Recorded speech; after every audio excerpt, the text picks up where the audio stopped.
수 있다고 했는데 이게 위기일까 기회일까 망설일 거 뭐가 있어요. 하다가 실패하면 다시 하면 되는 건데, 나는 이제 와서 가만히 생각해보면 내가 성공하게 된 가장 큰 이유는 딱 뭐냐? 간단해요. 사업하는 사람들이요, 왜 사업 시작했냐? 취직이 안 되니까 사업 시작하는 거예요. 그래서 취직이 되면 사업을 안 하지. 그러면 처음에는 왜 충증살도 일어나냐? 안 망하려고 하는 거예요. 망하면 큰일 나니까. 단계를 넘었으면 돈 벌으려고 하는 거예요. 그리고 돈을 벌면 돈을 쓸어 다녀요. 근데 돈도 써보면은요, 그거 금방 질려요. 그 다음에 이제는 뭐를 하느냐? 가급적이면 좀 더 큰 꿈을 꾸리려고 그래요. 그러다 보면 이 나라에 도움이 되는, 이 민족에 도움이 되는 이런 꿈을 꾸게 되더라고. 그 다음에는 이제 뭐를 하기 시작하냐면 어려운 사람이 눈에 보이기 시작해요. 그러면 그 사람들을 위해서 내가 무언가를 해보고 싶은 생각이 들기 시작해요. 요새는 내가 어떤 생각하게 드냐? 요새 제 나이가 이제 올해 진갑이 되니까 62개예요. 이제 후배들한테 짐이 되기 전에 떠나야겠죠. 그래서 요새는 어떻게 보면은 하루하루를 내가 과거에 1년 동안 하던 일을 하루 이틀에 하는지 몰라요. 더 열심히 일을 해요. 근데 요새는 어떤 생각이 들기 시작하냐면 후배들한테 미안하기 시작했어요. 그래서 제일 듣기 싫은 말이 뭐 수저 타령하는 거예요. 흙수저니 나무수저니 뭐 또 인터넷에 보니까 정의가 있더구만. 흙수저의 정의, 나무수저의 정의. 저희 아버님은 그냥 조그만 장사하셨어요. 연탄 가게 하셨어요.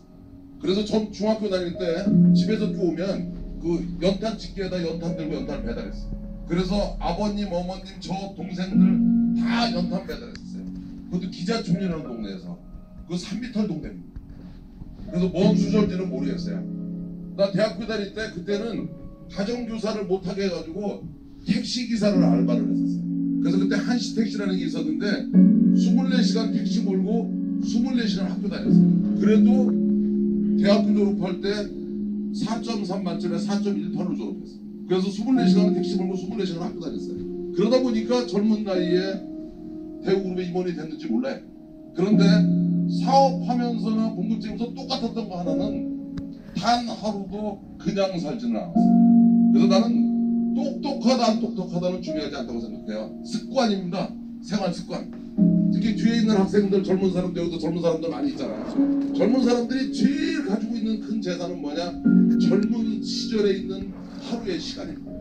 그 시간을 어떻게 쓰느냐가 본인의 미래를 결정하는 거예요. 근데 그래서 내가 진짜 잘하고 싶었던 것은 세 가지였습니다. 이 시대는 온다. 이것은 기회일 수도 있고 위기일 수도 있고. 그런데 그 선택은 여러분이 하는 것이다. 내 경험은 잘난 척하고 하려고 한 게 아니라 여러분도 할 수 있다는 얘기거든요. 마음만 먹으면 여러분은 할 수 있다는 얘기입니다. 그리고 또 오늘 여기서 오신 분들이 여러 사람들의 이야기를 들었죠. 각자들 뭐 이렇게 하는 사람 얘기도 듣고 저렇게 하는 사람 얘기도 듣고 다 들었는데 공통적인 거는 다 평범했던 사람들인 거예요. 그런데 지금 와서 대단한 사람이 돼 있는 겁니다. 그 얘기는 여러분도 할 수 있다는 얘기예요. 왜냐면 나도 했으니까. 나 그렇게 대단한 사람 아니었으니까. 그래서 제가 여러분들한테 하고 싶은 말은 이렇게 해서 성공한 놈도 받고 저렇게 해서 성공한 애도 받고 성공한 애를 본 걸로 끝내지 마시고 다 보니까 다 그냥 그렇고 그런 애네. 그러면 나도 할 수 있어 그렇게 생각하면 돼요. 그렇잖아요. 그래서 여러분이 주인공일 수 있어요. 내가 잘난 척하고 내가 똑똑한 줄 알고 할 때는 하나도 안 됐어요. 그런데 미안한 줄 알고 고마운 줄 아니까 되기 시작해요. 여러분들한테 마지막 팁을 하나 드릴게요. 제가 그랬죠. 전공이 뭐였느냐에 따라서 공부하는 거. 여러분이 절실해서 공부하면은요, 전공이 뭐든 상관없어요. 1, 2년이면 충분히 여러분도 전공을 가질 수 있어요. 여러분이 성공하고 싶은데 돈은 많으면 좀 쉬울 뿐이지 돈이 없어서 못하는 거 아니에요. 나이는 젊었을 때 하면 조금 더 유리하겠지만 나이도 절대 조건이 아니에요. 제일 중요한 건 여러분을 도와줄 사람들이 있어요. 근데 여러분을 도와줄 수 있는 사람들은 다 누구냐? 여러분들이 도와주고 싶은 마음이 들게 해요. 그러면 도와주고 싶은 마음을 들게 하는 사람은 뭐냐? 미안하면 미안한 줄 알고 고마우면 고마운 줄 알아요. 그래서 사실은 이런 새로운 시대가 왔습니다. 여러분들도 누가 되든 다 할 수 있어요. 근데 공부를 열심히 하는 것만으로 안 되는 거고 정보를 많이 가지고 있는 것도 안 되는 거예요. 이거는 필요 조건인데도 필요 조건이에요. 근데 진짜 성공하고 싶으시면 다른 사람이 좋아하는 사람이 되겠어.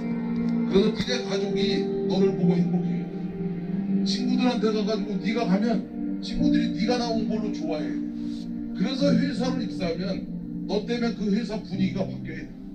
그래서 자기 주변을 바꿀 수 있는 사람은 모든 일을 할 수 있어. 가장 큰 위기는 아무 변화가 없는 거예요. 그 다음에 이런 변화를 맞이하는데 우리가 제일 중요하게 생각해야 될 것은 나는 안 된다고 생각하는 데도 벗어나세요. 흑수저 타령 이런 거 그만하세요. 나도 흑수저였는데 사실 한 11년 했더니 전 세계 몇백 등까지 휙 들어가 버리더라고요. 근데 한 가지 확실한 거는 전 세계 별거 아니에요. 영어 잘해야지 전 세계 나가는 거 아니에요. 나 영어 잘 못해요. 그 다음에 나이, 여기 계신 분 충분한 나이에요. 돈 아직 5천만 원도 없으세요. 그 다음에 전공 분야 2년만 공부해보세요. 그 어떤 분야든 다 할 수 있어요. 그래서 도전하시는 게 중요해요. 또 도전하면 언제까지 하는 거냐? 성공할 때까지 하는 거예요. 그래서 실패란 단어는 없는 겁니다. 아직 성공하지 않은 거지.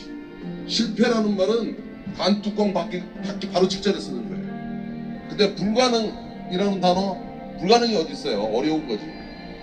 어려운 거는 자고 일어나면 다시 하면 되는 거예요. 내가 해본 경험으로는 절박하면, 절실하면 이겨내게 돼 있어요. 그래서 시작하면 꼭 성공해요. 다만 일찍 하느냐 늦게 하느냐 차이가 있습니다. 그래서 그런 자신감을 갖는 게 좋을 거라고 생각해요. 도전을 해야지 열정이 생기는 것이지 열정은 누가 주는 선물이 아닙니다. 그다음에 더 중요한 것은 성공하고 싶은 사람은 모든 사람이 좋아하는 사람이 되는 거예요. 그래서 최소한도 미안함과 고마움을 아는 사람이 성공을 할 수 있고 그런 사람만이 성공을 해야 됩니다. 그걸 모르는 사람이 성공을 하면 그건 재앙이에요. 그래서 내가 해본 경험이 그렇습니다. 이런 새로운 시대가 오는 것이 여러분 모두에게 기회이기를 바랍니다.